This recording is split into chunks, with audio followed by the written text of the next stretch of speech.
आज हम लोग बायोलॉजी के ही महत्वपूर्ण टॉपिक सेल के बारे में पढ़ेंगे, कोशिका के बारे में कि कोशिका क्या है और किसी भी जीव संगठन में इसकी क्या इम्पोर्टेंसी है। इससे पहले हमारे एक वीडियो में आप लोगों ने देखा था कि ब्लड के बारे में हम बताए थे, और यदि हमारी बात समझ में आए, हमारा पढ़ाई अगर आपको अच्छा लगे तो चैनल को प्लीज़ सब्सक्राइब जरूर कीजिएगा, ताकि इस तरह का वीडियो जब भी अपलोड हो तो आप पहले देख सकें। तो चलिए शुरू करते हैं। खास करके 9th 10th और मैट्रिक और किसी भी प्रकार के कंपटीशन के जो स्टूडेंट हैं उनके लिए मैं प्रयास करता हूं कि सारा मटेरियल मैं आपको दूं, ताकि आप अधिक से अधिक इसका लाभ उठा सकें। तो चलिए शुरू करते हैं। सेल, कोशिका क्या है? सेल के बारे में तो आप लगभग सभी विषय में भी पढ़े होइएगा। इकोनॉमिक्स में भी सेल का मतलब पढ़े होइएगा कि सेल माने बेचना होता है।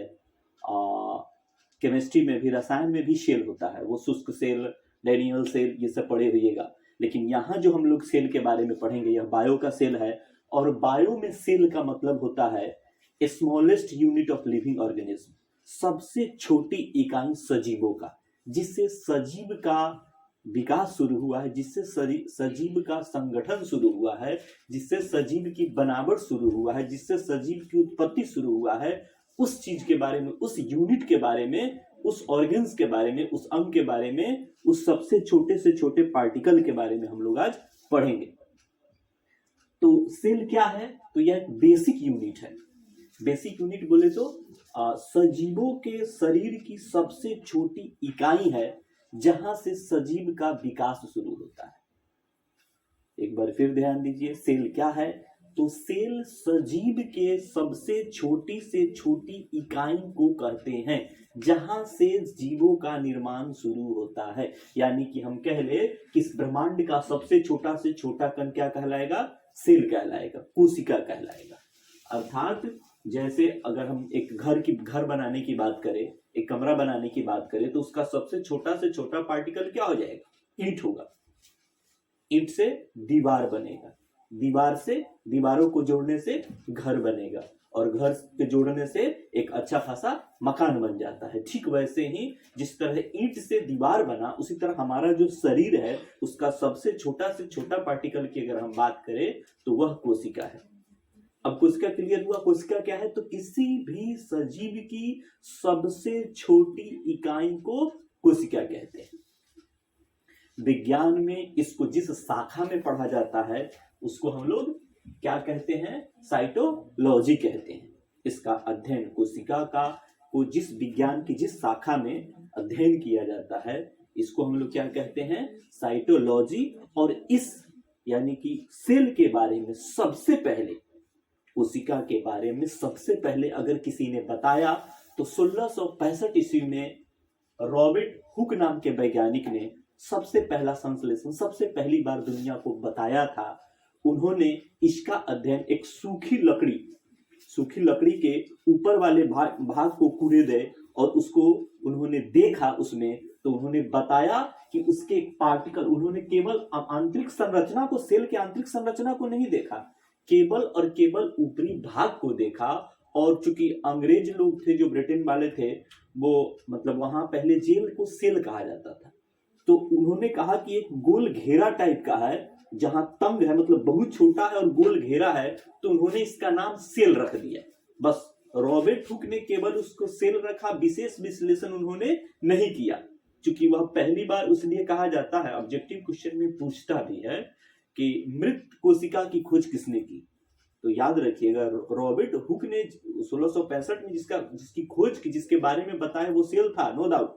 लेकिन उन्होंने इसका सबसे पहला अध्ययन लकड़ी पर किया था, इसलिए मृत कोशिका की खोज उन्होंने किया था। जीवित कोशिका की खोज किसने किया? अगर यही हो तो न्यूमन हुक ने किया था। कोशिका किसका बना होता है? प्रोटीन का। न्यूमन हुक ने जीवित कोशिका के बारे में सबसे पहले दुनिया को बताया, और यह जो बना होता है वह किसका बना होता है? प्रोटीन का बना होता है। इसके आगे जब इसका विकास शुरू हुआ, रॉबर्ट हुक ने बताया, तो वह वह वैज्ञानिक बन गए। तो इसके आगे की जब कहानी शुरू हुई तो एक और वैज्ञानिक आया, स्लाइडेन, जो 1838 में उन्होंने बताया कि जितने भी प्लांट है, जितने भी पौधे हैं वो सभी उसके सबसे स्मॉलेस्ट पार्टिकल जो है वह सेल है, अर्थात पौधे का निर्माण सेल से हुआ है। यह बात किसने बताया था सबसे पहले? स्लाइडे ने 1838 में। उसके बाद स्वान नाम के वैज्ञानिक ने 1839 में सजीवों के शरीर की भी सबसे छोटी इकाई को कोशिका कहा था। ध्यान दीजिएगा एक बार फिर, रॉबर्ट हुक ने कोशिका की खोज की। कोशिका को विज्ञान की जिस शाखा में पढ़ा जाता है वो साइटोलॉजी कहलाता है, और जीवित कोशिका की खोज ल्यूमन हुक ने किया था। रॉबर्ट हुक 1665 में खोज किया था सेल का, कोशिका का, और इसके बारे में विस्तृत जानकारी दुनिया के सामने जिन्होंने लाया वो दो वैज्ञानिक थे, शिल्डन और स्वैन। इन्होंने दुनिया को बताया कि जीवों का, सजीवों का जो निर्माण होता है, सजीव की जो सबसे छोटी इकाई होती है वह कोशिका कहलाती है, और इसी को कोशिका सिद्धांत यानी कि सेल थ्योरी के नाम से दुनिया में प्रसिद्ध हुआ। यानी कि दुनिया इसको सेल थ्योरी के नाम से जाना। सेल थ्योरी पूछता है कि सेल थ्योरी किसने दिया था, कोशिका का सिद्धांत किसने दिया? तो याद रखिएगा कौन दिया था? स्लाइडेन और स्वान ने। अब चूंकि किसी भी जीव की सबसे छोटी इकाई कोशिका है, जैसे अगर हम कहे कि सबसे पहले क्या बनेगा जीवों में? कोशिका आएगी, ठीक है। कोशिका से क्या बनेगा? कोशिका के गुच्छा, कोशिका के एक समूह मिलता है, तो यह उत्तक।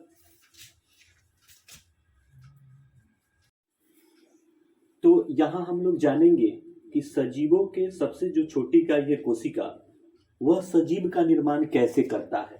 तो सबसे पहले क्या बनेगा? कोशिका बनेगा। कोशिका के समूह से क्या बनेगा? टिश्यू, उत्तक बनेगा। क्या बनेगा? उत्तक बनेगा। और उत्तक के मिलने से क्या बनेगा? अंग बनेगा। और अंग के मिलने से क्या बनेगा? अंग तंत्र बनेगा। और अंग तंत्र के मिलने से एक शरीर बनेगा। अब देखिए, कोई पूछे कि शरीर की सबसे छोटी इकाई कोशिका, कोशिका के मिलने से, कोशिका का एक समूह मिलकर क्या बनाता है? उत्तक। जैसे हमने पढ़ाया था कि ब्लड एक उत्तक है, उसी तरह उत्तकों के मिलने से क्या बना? अंग बनता है। जैसे आपको ये अंग बना, और अंगों के मिलने से अंग तंत्र, जैसे आप पढ़े हुए परिसंचरण तंत्र बनता है, डाइजेस्टिंग सिस्टम्स जो है वो पाचन तंत्र है, अंग हो गया हमारा हाथ गोड़। इन सबको अगर कंबाइंड करोगे, इन सबको अगर जोड़ते हो तो एक मानव शरीर बनेगा। और इन मानव शरीरों, शरीर जो शरीर बना, इनसे मानव बना या जीव बना। और इन जीवों के समूह को क्या कहेंगे? समुदाय कहेंगे, या इसको हम जनसंख्या भी कह सकते हैं। तो यानी कि इस ब्रह्मांड की, अगर हम पूरे ब्रह्मांड की बात करें कि ब्रह्मांड का सबसे छोटा पार्टिकल्स, तो क्या हो गया? कोशिका। सबसे छोटा पार्टिकल कोशिका, यानी कि वहीं से सजीवों का विकास शुरू होता है। जैसे मकान बनाने के लिए क्या चाहिए? ईंट चाहिए। ईंट से क्या बनेगा? दीवार बनेगा। दीवार से क्या बनेगा? एक घर बनेगा। उसी तरह कोशिका से एक मानव शरीर का निर्माण होता है। कोशिका ही सबसे बेस, यानी कि सबसे उसका मतलब बेसिक यूनिट हो गया, इसको सबसे छोटी इकाई हो गया। हम लोगों ने पढ़ लिया है कि कोशिका की खोज किसने किया, कोशिका के बारे में कोशिका सिद्धांत किसने दिया, और यह कोशिका जो है सभी को, यानी कि किसी और इसके बारे में, मतलब इसका निर्माण, कोशिका का निर्माण, जैसे दुनिया में हर चीज को कुछ न कुछ कोई ना कोई तो लाया है, तो सेल को किसने लाया? तो विर्चो नाम के वैज्ञानिक ने बताया कि सेल अपने ही सेलों से आया है।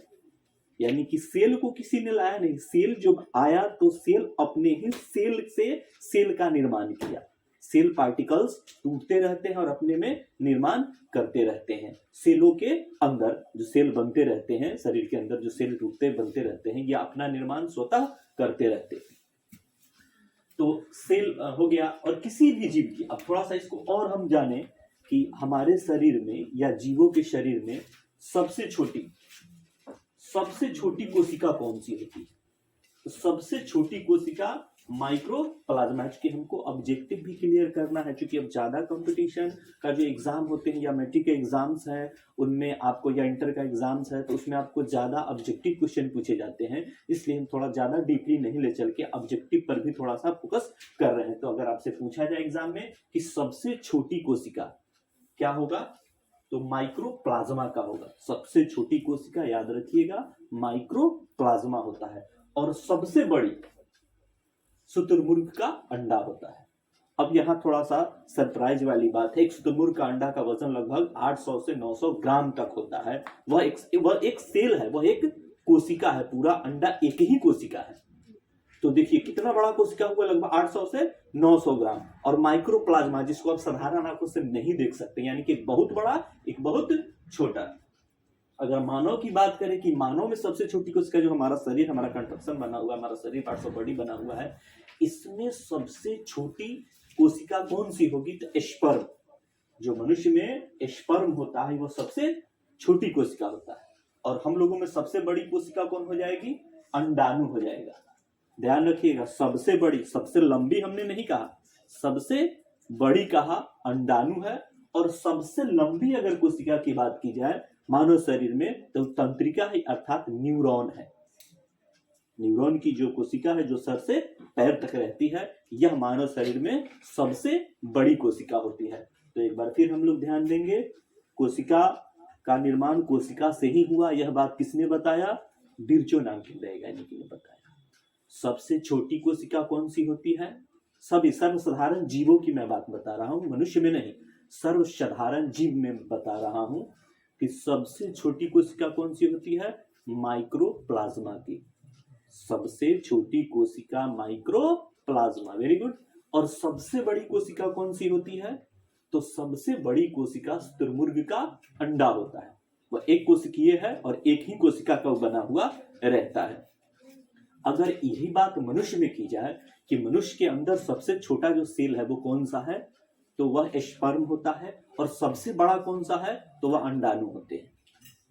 और यदि सबसे लंबी बात कीजिएगा कि सबसे लंबी, बड़ा और लंबा में फर्क होता है, तो जो बड़ा है वह कौन सा हो गया, अंडाणु। अगर लंबी पूछी जाए तो तंत्रिका कोशिका यानी कि न्यूरॉन कोशिका जो है वह मानव में सबसे बड़ी कोशिका पाया जाता है। और इन कोशिकाओं को हर जीव में, सभी सजीवों में यह कोशिका पाया जाता है। अब थोड़ा हम इसके बारे में फिगर के माध्यम से समझेंगे कि यह जो किसी भी जीव के निर्माण में इसका इंपॉर्टेंसी होता है। लिविंग ऑर्गेनिज्म, लिविंग और जीव मतलब दैट मीन्स लिविंग ऑर्गेनिज्म। तो अगर हम एक सेल बनाते हैं तो इसके अंदर बहुत सारे अंग पाए जाते हैं। कोशिका के अंदर भी बहुत तरह की कोशिका पाई जाती है, जिसको हम लोग कोशिका अंग कहते हैं, कोशिकांग। कोशिका के अंदर जो, जैसे मान लीजिए हमने कहा कि सजीवों के सबसे छोटी इकाई कोशिका है, तो सजीव में जय प्रक्रम होता है। सजीव में जय प्रक्रम होता है, उसके जीवित रहने के लिए सभी आवश्यक प्रक्रियाएं कहाँ संपन्न होती है, तो सजीवों को जीवित रहने के लिए वो सारी आवश्यक प्रक्रियाएं सेल के अंदर ही संपन्न होती है। कहाँ होती है, सेल के अंदर ही संपन्न होती है। तो वो सारे जो इंपॉर्टेंट टिश्यू है, वो इंपॉर्टेंट सेल्स हैं, वो कहाँ पाए जाएंगे, कोशिका के अंदर पाए जाएंगे। और इसी को कोशिकांग के नाम से जाना जाता है। अब कोशिका के अंदर जो इंपॉर्टेंट फैक्टर पाए जाते हैं, इंपॉर्टेंट कुछ फैक्टर है जो ऑब्जेक्टिव टाइप में ज्यादा पूछे जाते हैं, मैं थोड़ा उसके बारे में बता देता हूं, फिर हम आगे पढ़ेंगे पार्ट्स ऑफ सेल के बारे में। तो थोड़ा सा जान ले कि कौन कौन से अंग पाए जाते हैं जिसकी इंपॉर्टेंसी सजीवों में सबसे ज्यादा होती है। लगभग एक मनुष्य में मतलब खरबों सेल पाए जाते हैं, खरबों कोशिकाएं होती है सजीवों में, खरबों कोशिकाएं होती है। जो मल्टी सेलुलर होता है, वन सेलुलर होता है, तो बहुत सारी कोशिकाएं होती है। लेकिन जो इंपॉर्टेंट है, जो जीवों के जीवित रहने के लिए जिसकी आवश्यकता सबसे ज्यादा पड़ती है, उसके कुछ महत्वपूर्ण कार्यों और जो ऑब्जेक्टिव क्वेश्चन में सबसे ज्यादा पूछे जाते हैं, उनको मैं बारी बारी से समझा और बता दूंगा। तो बात करें कि कोशिका के अंदर जो अंग पाए जाएंगे उसको क्या कहेंगे, कोशिकांग कहेंगे। और उसमें जो सबसे इंपॉर्टेंट होते हैं उसके कुछ पार्ट्स के बारे में बता रहा हूं। सबसे पहला है कि प्रोटीन का घर, यानी कि कोशिका, हमें जीवित रहने के लिए प्रोटीन चाहिए ही चाहिए, सजीवों को जीवित रहने के लिए प्रोटीन की आवश्यकता होती है। तो ये कोशिका में कहाँ बनता है, हमनी के जीवित रहेला जो सेल, मतलब सेल के अंदर जो पाया जाता है उसमें प्रोटीन का निर्माण, प्रोटीन का संश्लेषण का है वो अलग काम है। जैसे देखते हैं ना कि मतलब जो काम का है विभागीय, आप ऑफिस में जाइएगा तो सभी का विभागीय काम अलग अलग डिस्ट्रीब्यूट कर दिया जाता है, बांट दिया जाता है।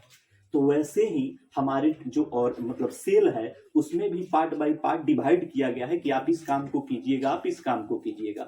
तो उसमें प्रोटीन संश्लेषण का जो ड्यूटी जिसको दिया गया है, प्रोटीन संश्लेषण का वर्क जिससे कराया जाता है उसको क्या कहते हैं, राइबोसोम।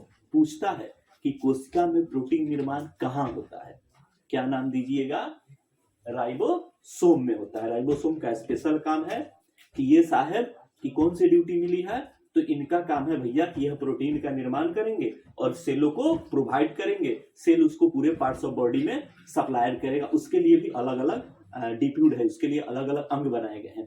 तो सेल में जो प्रोटीन संश्लेषण का काम करेगा वो कौन करेगा, राइबोसोम।